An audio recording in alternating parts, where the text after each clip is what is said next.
In my conversations directly with President Trump and Secretary Noem, I have been abundantly clear with them that Portland and the state of Oregon believe in the rule of law, and we can manage our own local public safety needs. There is no insurrection,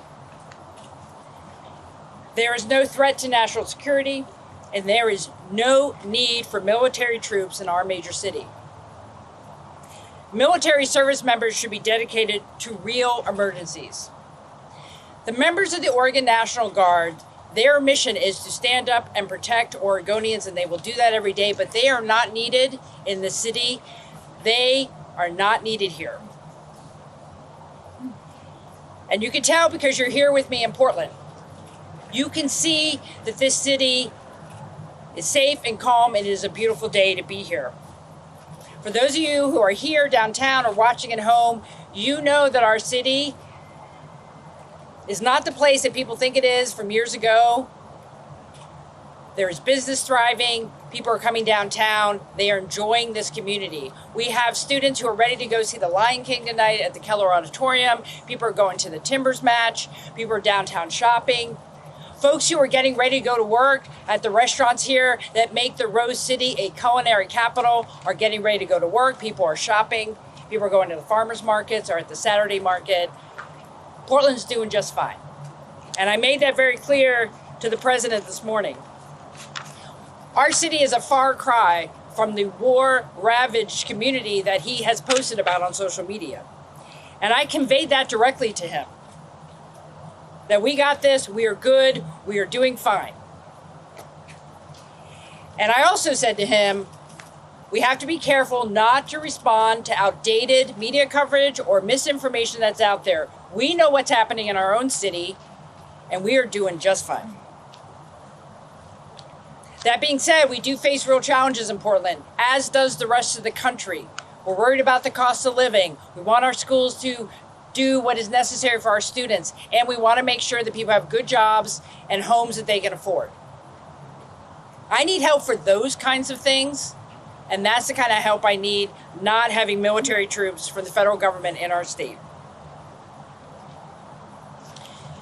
President Trump's inconceivable insistence that we need federal troops in Portland does not address the real concerns in our communities.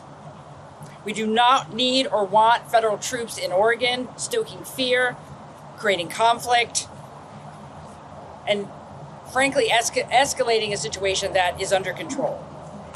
Any federal takeover with military troops in our state is a threat to communities across Oregon. It violates our right to govern ourselves. It interferes with local law enforcement's ability to fulfill their mission.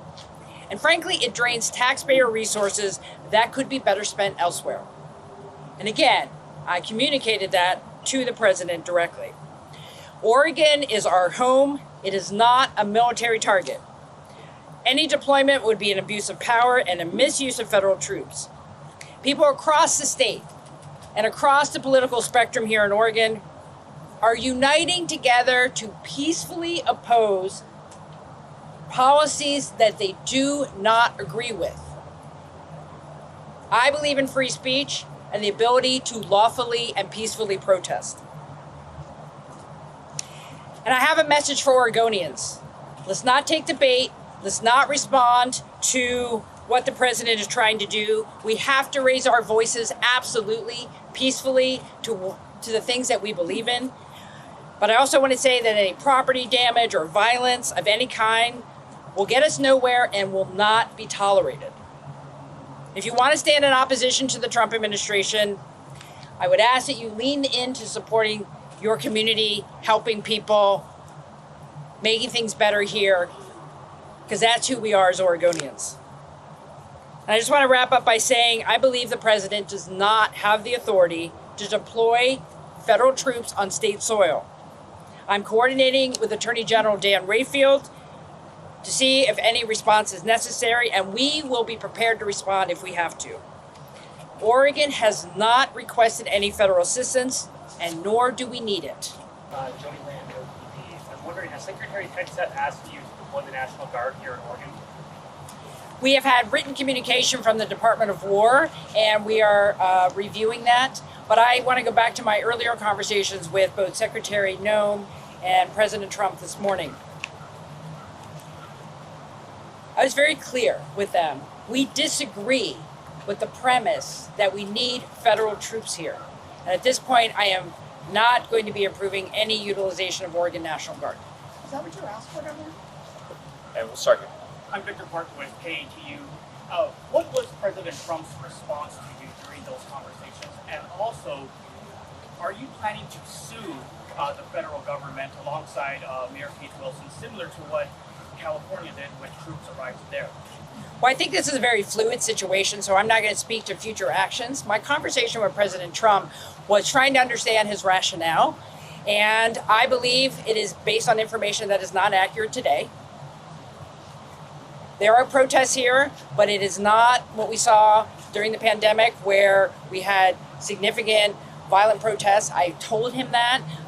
He thinks there are elements here that create an insurrection. I told him there is no insurrection here and that we have this under control.